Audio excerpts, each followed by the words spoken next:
Setiap hari, kita itu kan dibanjiri ribuan informasi. Nah, pertanyaannya, mana yang benar, mana yang salah? Hari ini, kita nggak cuma belajar bedainnya, tapi kita bakal jadi detektif digital. Yuk, kita mulai investigasinya. Pernah nggak sih ngerasa pusing sama semua ini? Tiap hari loh kita diserbu berita, postingan medsos, video. Rasanya tuh nggak ada habis-habisnya. Bener-bener kayak mau minum langsung dari selang pemadam kebakaran ya kan? Dan kalau kita lihat gambar ini ya, internet tuh emang bisa kerasa kayak ladang ranjau. Banyak banget jebakannya di mana-mana. Tapi tenang aja, kita bakal bedah ini bareng-bareng. Sebentar lagi kita bakal siapkan toolkit detektif kita biar bisa jelajah dunia digital ini dengan jauh lebih pede. Oke, jadi pertanyaannya, gimana caranya kita bisa melihat dengan jelas di tengah semua kekacauan ini? Nah, langkah pertama, kita harus paham dulu kenapa kita butuh panduan buat menembus, ya sebut aja kabut digital. Intinya tuh gini loh, jumlah informasi yang kita hadapi tiap hari itu bener-bener gila.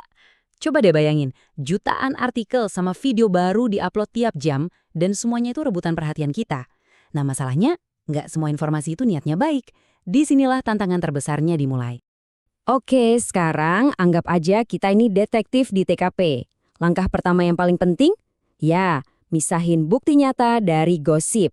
Yuk, kita asah alat paling dasar di toolkit kita, yaitu kemampuan buat bedain mana fakta, mana opini. Nah, ini dia nih, dua hal yang sering banget ketukar bahkan sama orang pinter sekalipun. Fakta dan opini. Ngerti bedanya ini tuh kunci paling pertama biar kita bisa mikir kritis soal informasi apapun yang kita lihat. Fakta itu simpel aja. Fakta itu pernyataan yang bisa dibuktiin, benar atau salah. Anggap aja ini kayak sidik jari di TKP, bukti konkret. Fakta itu ngejawab pertanyaan 5W plus 1H. Siapa, apa, kapan, di mana, kenapa, dan gimana. Sifatnya objektif, gak bisa diganggu-gugat. Nah, kalau opini, itu beda lagi. Opini itu soal keyakinan atau perasaan. Subjektif banget. Jadi kalau Anda dengar kata-kata kayak terbaik, paling jelek, atau paling indah, udah pasti itu opini. Itu kan cuma sudut pandang pribadi, bukan sesuatu yang bisa dibuktiin benar salahnya buat semua orang. Oke, jadi sekarang kita udah bisa bedain fakta sama opini. Sip, tapi fakta itu datangnya dari mana?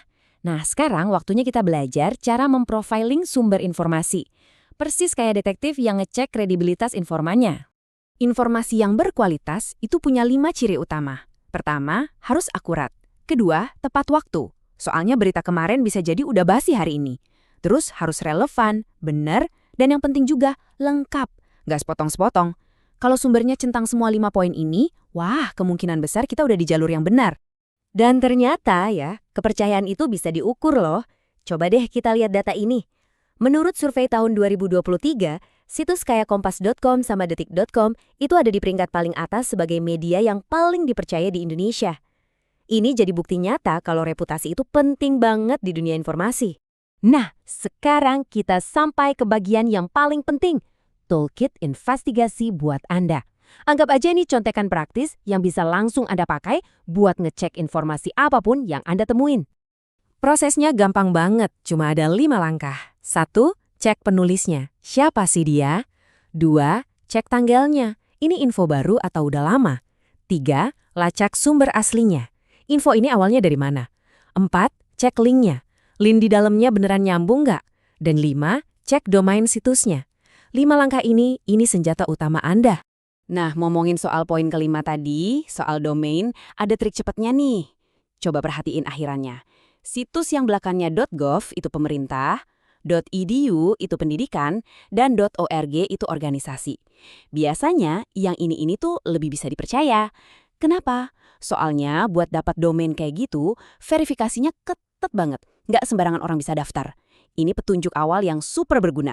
Oke, kita udah tahu cara ngenalin sumber yang bagus. Tapi detektif yang hebat itu nggak cuma nyari yang benar, tapi juga harus bisa ngenalin bahaya. Sekarang, yuk kita pelajarin cara ngedeteksi para tersangka yang perlu kita waspadai. Saya yakin Anda pasti pernah lihat judul kayak gini. Ilmuwan dibuat bingung dengan satu trik aneh untuk membalikan penuaan. Nah, ini contoh klasik clickbait. Tujuannya itu bukan buat ngasih info, tapi murni cuma buat mancing kita ngeklik.